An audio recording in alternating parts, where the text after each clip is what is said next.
Well, after one season, Penn State is back in the market for another defensive coordinator after Tom Allen is leaving to make a lateral move and accept the same position with Dabo Swinney and the Clemson Tigers.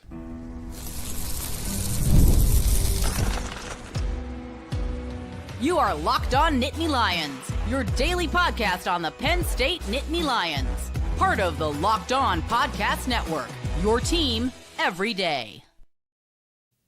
And as always, thanks so much for making Locked On Nittany Lions your first listen and watch every single day. My name is Zach Seyko. I'm your host of the show, and this is a live show, so be a part of the discussion, the conversation over in the live chat. Tom Allen is leaving Penn State for Clemson after one season, and what's shocking about this is, of course, this is a lateral move. He is accepting the same job that he had at Penn State. And this happened rather quickly. So there were rumors that were popping up over the course of yesterday, because this is now Monday, January 13th here. And Clemson seemed pretty confident, at least the Clemson side of it. Fans were talking about how Tom Allen was going to be the next defensive coordinator. But as far as legitimate intel, Clemson was certainly, or had Tom Allen at the top of their defensive coordinator big board. This was the preferred candidate. And why would Tom Allen take this job? Why would he make a lateral move, especially after the success they had reaching the national semifinal here? So I'm going to talk about why he makes the move. And then, of course, we're going to talk about defensive coordinator replacements for Penn State. And, the list, just dust it off because it's not that far removed after replacing Manny Diaz and now Tom Allen here. I guess we have to read the tea leaves here because there's a lot of factors here. So for anybody that wants to dismiss Clemson, let's get that out of the way. Clemson is a Power 4 school, ACC. They have resources. Once upon a time, Clemson and Dabo Swinney have built a powerhouse in college football. So Clemson is a respectable program. I'm not saying that they're in a better position to succeed right now compared to Penn State, but they just made the 12-team college football playoff. They're not too far behind. So don't look at this and say, well, this is a step down. Why would he take this job? No, Clemson is still a reputable program, despite what the misconceptions might say. Tom Allen, he, at least for the most part of his coaching career, has spent a lot of time in the southeast part of the country. In the SEC, he was a coach at Ole Miss. He spent time down in the state of Florida as well. Basically, his line of work has either been in the state of Indiana or down in the southeast. So this is not a move that he is going to be uncomfortable with because he has no connections to Dabo Swinney, to Clemson, to the ACC really, but he does have connections to the area. Apparently, now I can't confirm this report, but apparently his family is still down in that part of the country. They never moved to State College, Pennsylvania. So in Tom Allen's situation, this is not about the money because for those who might remember, he received a $15 million and a half buyout, $15 million and a half dollar buyout from Indiana to not be the head coach. So money is not the issue here. So Tom Allen, given at the stage of his career, he's an older coach. He's probably looking to be in a more comfortable position as opposed to trying to chase that next head coaching job. And maybe he uses this as a stepping stone, but clearly he sees something in Clemson that is going to help him be better suited because there was no time, right? This went from rumors to Pete Thamel putting out a report that a decision was going to be made in the coming days. And then On3 and 24/7 reported that Tom Allen is he is Clemson's next defensive coordinator. For Penn State, they essentially allowed this to happen. I'm not saying that Clemson didn't make a strong pitch, but do you notice how there really wasn't a lot of fight? And that's what I'm saying. The timeline was so quick. It's not like the offer was out there. It took, Manny Diaz, the offer was there, and then it took a little bit of time, right? This didn't materialize at all. It was there, and then it happened in a matter of moments. So it's interesting because Penn State had the success this season, right? National semifinal. I think this now. I personally don't like the idea of Tom Allen moving on. I think Tom Allen's a great defensive mind, but let's talk about the issues that were there throughout the season. There was, so the way that I'm reading it, some sort of a power struggle. I don't know that James Franklin, and this is purely speculation. This is just from, talking with Tom Allen and just seeing everything else. And James Franklin, neither of them specifically said, I had a problem with XYZ, but this was clearly a working relationship. This wasn't a relationship where they were friends outside of work. It was, hey, I'm a head coach, I'm a defensive coordinator, and we have a job to do here at Penn State. From the beginning, James Franklin was making comments about how Tom Allen, needed to stop blowing his whistle at practice, and then they moved him up to the booth. Do we know for a fact that Allen was okay with that move? Just knowing Tom Allen as a football guy and actually hearing him speak in person, I don't know that he wanted to move from the sideline up to the booth. Now, granted, the results justify the decision. I agree with it. I think coordinators should be calling the plays up from the booth because you get that aerial point of view. But what if that was one of the discussion points from Clemson and Dabo Swinney, saying that you can be back on the sideline, and we'll see, right? Maybe he coaches up from the booth at Clemson, but I imagine he's going to be back on the sideline for the Tigers. I can't think just him being as a football guy that he liked that move, even though it was necessary. And then there were just all these communications. It was Tom Allen was communicating through Dan Connor, and Dan Connor was communicating through to the players. The players would talk about in interviews how, yeah, there's a little bit of a generational gap between ourselves and Tom Allen. So there were just all these inconsistencies among the communication. When I look at Dabo Swinney and Tom Allen, they're actually pretty similar. And this is just one point of emphasis here, but I read an article and the short list of defensive coordinator replacements for after Wes Goodwin was fired. Clemson media had put out, regional coverage or local coverage saying, hey, Tom Allen is one of the, at least on a short list, should be one of the candidates to replace as Clemson's defensive coordinator. And they pointed out Dabo Swinney's faith and Tom Allen's faith. Just from the way that they operate and conduct themselves and then their personal beliefs, it seems like Dabo Swinney and Tom Allen just might have a great relationship personally. So even though they don't have any connections prior, this sounds like a relationship that's just going to be a really strong one for what it's worth. It now gets interesting because after you get to the national semifinal, I think Tom Allen was a really good defensive coordinator. There were clearly some issues that maybe necessarily weren't bad, but with Tom Allen being a head coach and everything else that he's done in his career, I think he looked around and said, this isn't entirely worth it. I don't need the money. I want to be closer to my family. And sometimes that's what it boils down to. I'll briefly share just lists of names. This is difficult because James Franklin has a binder of names that he can go through. As far as the immediate ones that come to mind, most likely, and I'm not going to rank them as far as likely, unlikely, but names that are going to be affiliated and connected to Penn State. At first and foremost, D'Anton Lynn would be the home run hire. That's my preference. I would love to see D'Anton Lynn move from USC to Penn State. Played at Penn State, of course. Young defensive coordinator, but from what I've gathered, that is not a move that they're looking to make. So that is my preferred choice. If you're looking for my opinion as far as what defensive coordinator I would choose, D'Anton Lynn constructing Penn State's defense would be my top choice. Personally, I doubt it's going to happen, though. Elijah Robinson up at Syracuse makes a lot of sense. Defensive coordinator at Texas A&M, defensive coordinator at Syracuse. There is a working relationship previously. He was a grad assistant. He did play at Penn State. Elijah Robinson, similar situation to D'Anton Lynn, a young and up-and-coming coordinator. Who knows what his head coaching aspirations are, but that is another top choice and a little more realistic. He's closer. Penn State financially could compete.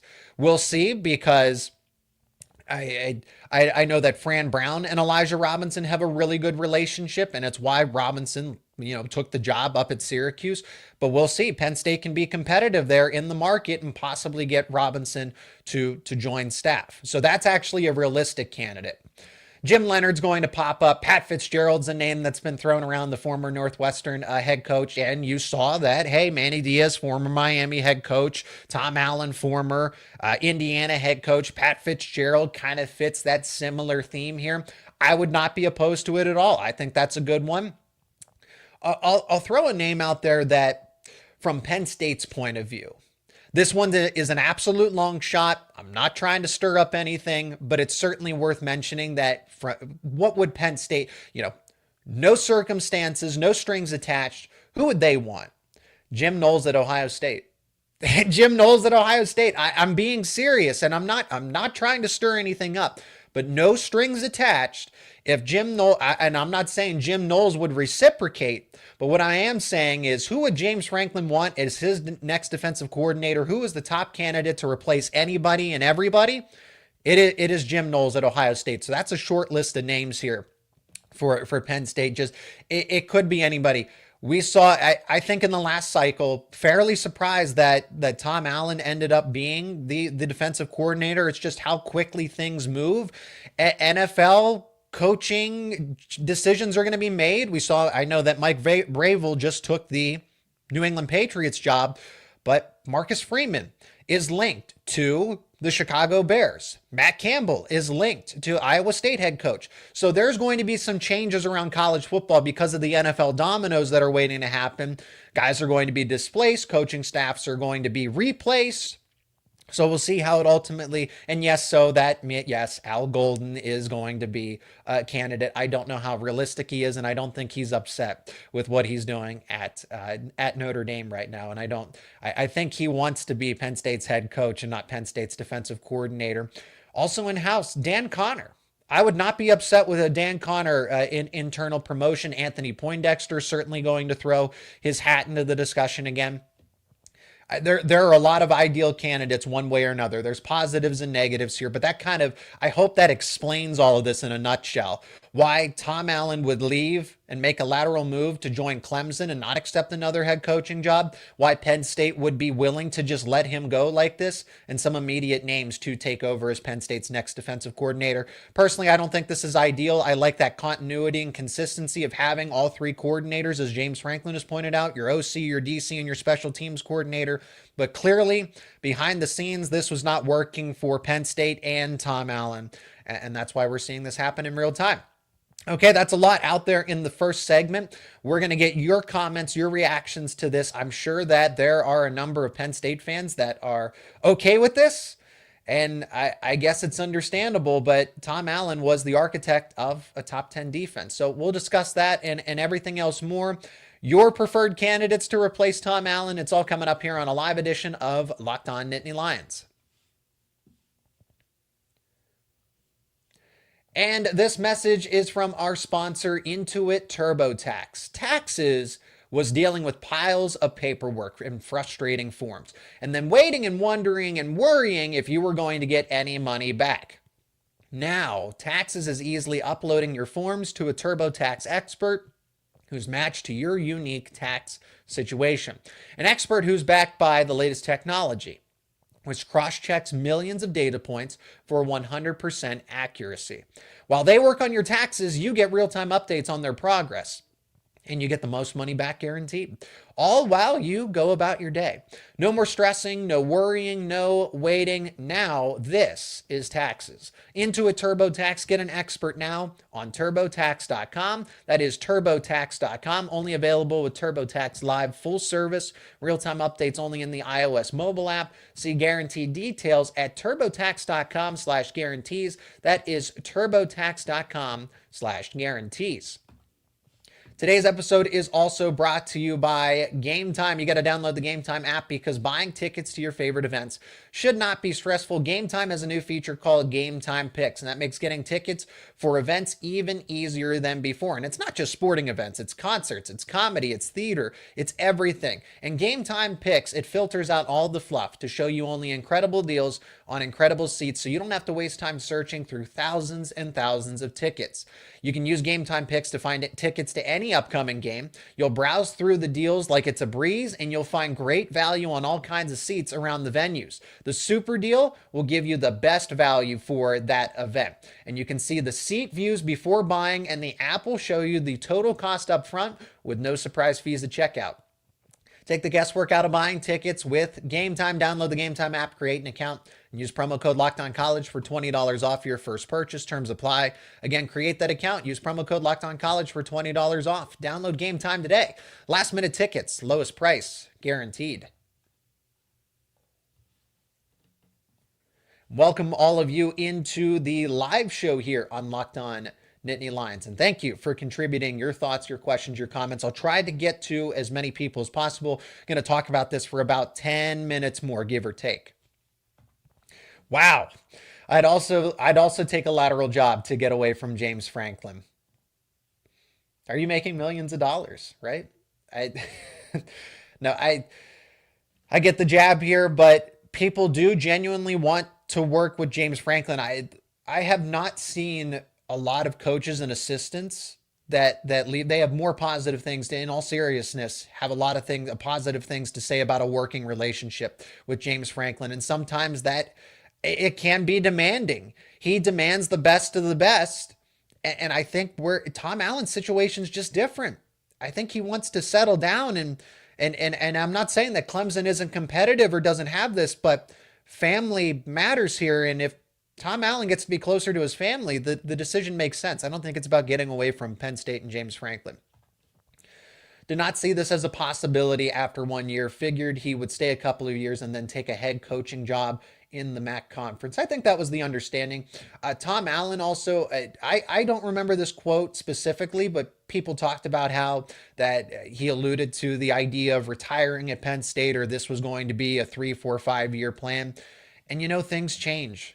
I don't think when Tom Allen accepted the job at Penn State originally, I don't think there was going to be an adjustment the way that they made as far as being in the booth to call plays, the communication issues running through Dan Connor to the players, right? All these things. And I think this, despite the circumstances, they still made a national semifinal. Clemson, South Carolina, nice campus in town. Good luck, Tom. Next. I think that's how you have to look at it in terms of a business situation. It's not like Tom Allen was here for 5, 6, 7 years and really built this rapport with the Penn State fan base. And I think that's why people are so quick to just say, let's move on. Let's move to the next coach, somebody that's going to want to be at Penn State. And Penn State's just going to have to continue to deal with these kinds of, it's a dilemma. Andy Kotelnicki is not too far away from getting a head coaching job, probably in the next cycle. I can't imagine. Things go wrong. That's the thing. I am expecting Andy Kotelnicki to be a head coach in the next cycle. Things are going wrong if Kotelnicki is still around as the offensive coordinator. That's just the fact of the matter. That's how good Andy Kotelnicki has been at Penn State. He was close, for what it is worth, to taking that West Virginia job. So this is going to be a common theme for James Franklin, where he replaced the best of the best coordinators are typically looking to either A, go to the NFL, but B, improve their situation. So if that means getting a pay raise, getting a promotion, because Penn State can only promote so much, right? What's better than head coach, offensive and defensive coordinator when James Franklin's the head coach? You can only have so much upward trajectory at that place. So this is going to be a consistent theme. Andy Kotelnicki eventually is going to need a replacement. And with this title window, Penn State and James Franklin have a window of opportunity to win a title, yes, again, in 2025, with the 12-team playoff extending into 2026. The time is now. So Penn State they're going to make a similar move to an Andy Kotelnicki, where they need to strike gold. They need to hit a home run. So they're not going to look and say, well, let's make the 5-year plan and maybe have, because I don't think Dan Connor would be the defensive coordinator. I'm not opposed to it, but now's not the time. because they need to win now. You can't say, okay, well, we need to let him get comfortable, let him get adjusted, and be, unless he's legitimately that good, and there's something that I don't know.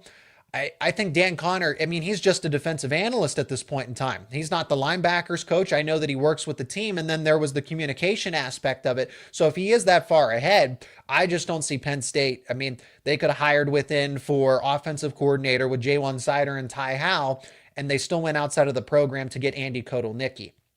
So if a national championship is on the table for the 25-26 season, they're going to do a similar thing where they go get the defensive version of Andy Kotelnicki.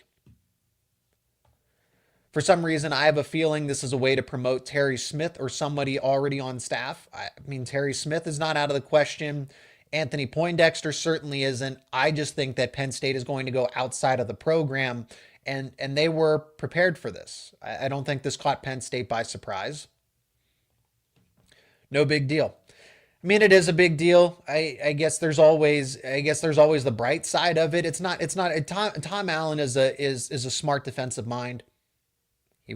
This was a top 10 defense for what it's worth. You can make the argument that he inherited all of that talent defensively from Manny Diaz, but you still have to be able to do something with it. You can mess things up. And I thought Penn State played complementary football where the offense bailed out the defense and the defense bailed out the offense. So neither group. Whereas in 2023, the defense always had to carry the offense every single day. And then the couple of games where Penn State's defense was not at its best, you saw the team crash and burn, right? Notre Dame is so we're talking about Notre Dame here. Notre Dame is so dumb. They think they are independent, but 1/3 of the sports they play in. So I guess this is a response to some of the Notre Dame people that are in here.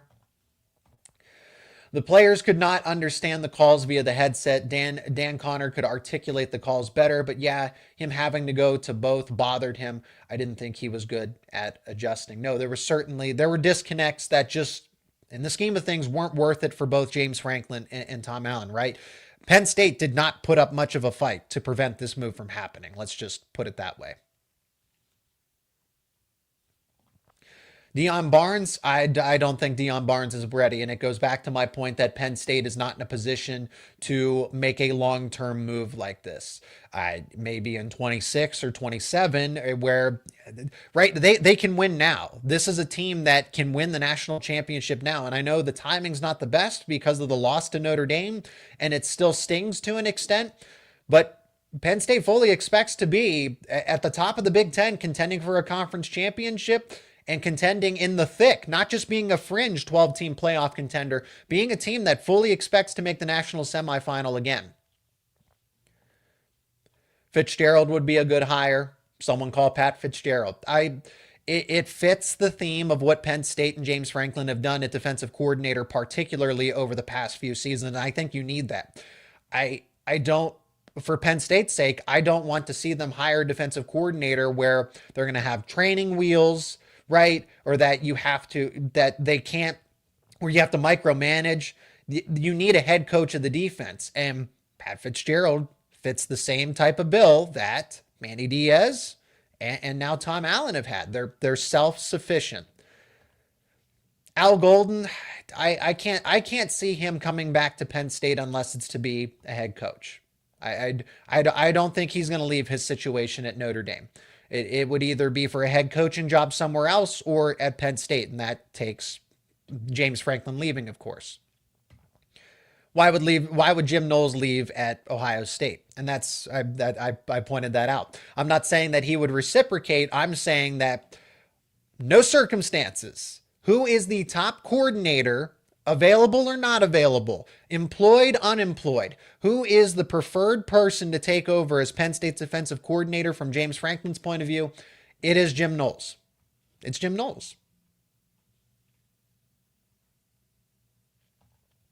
Wonder how this affects Denai Dennis Sutton's position. And that's the thing. Between all of these conversations, we're talking about Tom Allen and who replaces him as a defensive coordinator. In the process, there are all these other moves going on as far as players.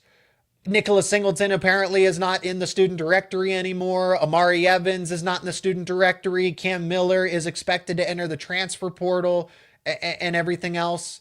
I there we haven't even gotten to that, and unfortunately unfortunately do not have time in this live show to address it. But that's the thing. Penn State is not only dealing with, now they have to deal with, and that's why the consistency matters, because now you got to go start an interview process, weighing candidates, while at the same time re-recruiting your own players. And it seems like, from based on the student directory, Penn State has bigger issues than just figuring out who's going to replace Tom Allen. Any good defensive coordinators outside of the Penn State family? I think Jim Leonard, the guys that have already been mentioned.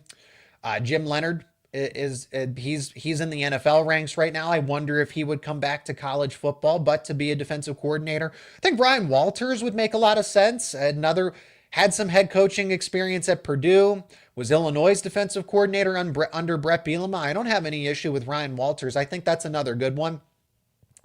I don't remember the name off the top of my head. Georgia Tech's defensive coordinator, I think would be a really good addition, but getting him away from Georgia Tech, it's a possibility. It is a possibility given the fact that, Penn State can be competitive in the market. I don't know how much Georgia Tech would pay, but Penn State could certainly make it worth his while.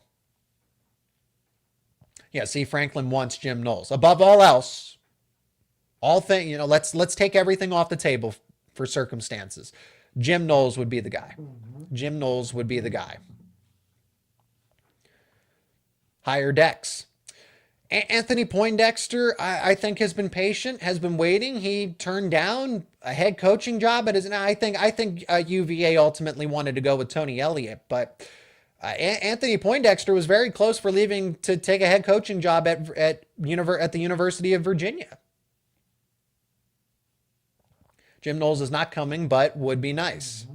That is true. Yes, it would. It would be nice, but it's not going to happen.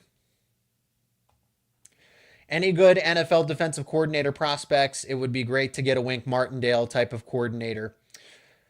Not many that come to mind immediately. I think all the discussing realistic ones. I have no issue. Danton Lynn's my preferred candidate. Pat Fitzgerald makes a lot of sense. Jim Leonard makes sense. There's a case to be made. And, Tom Allen didn't immediately emerge as that candidate, and then everything materialized. So there's dominoes, and that was my point earlier, is that dominoes were going to fall, and somebody might be available that we're not even thinking of. So Penn State has communications out that moves are going to be made, or there's somebody that's already in mind. Tim Banks is another one at Tennessee. Would Tim Banks want to come back to Happy Valley in that sense? I think, Tim Banks was an assistant at Penn State once upon a time, now the defensive coordinator at Tennessee. They did get beat up by Ohio State. So is that someone that Penn State is going to want to have? So there is a long list. It's a mile and a half long when it comes to these things. Danton Lynn's my preferred candidate. I have no issues with Anthony Poindexter, Dan Connor, if you're going to hire in-house, or Terry Smith as well. Now Terry Smith is the associate head coach, so I think his responsibilities are filled. He is the right-hand man to James Franklin, as it is. So I think Pat Fitzgerald would be a good hire. Ryan Walters would be a good hire. Jim Knowles, Al Golden are not happening, even though those would be, of course, ideal candidates. Jim Knowles does not want to leave Ohio State, and Al Golden does not want to leave Notre Dame. And I can't imagine that Penn State's going to get competitive financially to a point where it absolutely does not make sense. I wouldn't mind bringing Bob Shoop's back. He was great at Penn State with less talent than they have now. I don't really have an opinion on Bob Shoop's. Again, all these names realistically make sense. Elijah Robinson makes a lot of sense. And like I said, Penn State would be able to financially bully Syracuse. I'm not saying that Syracuse doesn't have any money, but they could make it worth his while. And I would like Elijah Robinson with his experience in the SEC. And he's been a defensive coordinator now at Syracuse. I think that's a realistic candidate. Well, I have to wrap things up here because I do have to join another show here at 11:30 a.m. Eastern time. So thank you so much. I wish we could talk about this more and go through all these different candidates and everything else. But Post the show. Let me know your thoughts down in the comment section. If you still have any reactions or anything else you'd like to share, please leave a like on this episode. Share it with friends and family. And if you're not already, become an everydayer. Subscribe to Locked On Nittany Lions on YouTube and wherever you get your podcasts for the latest conversations around your favorite Penn State sports teams. We do this every day. We're part of the Locked On Podcast Network, your team every day.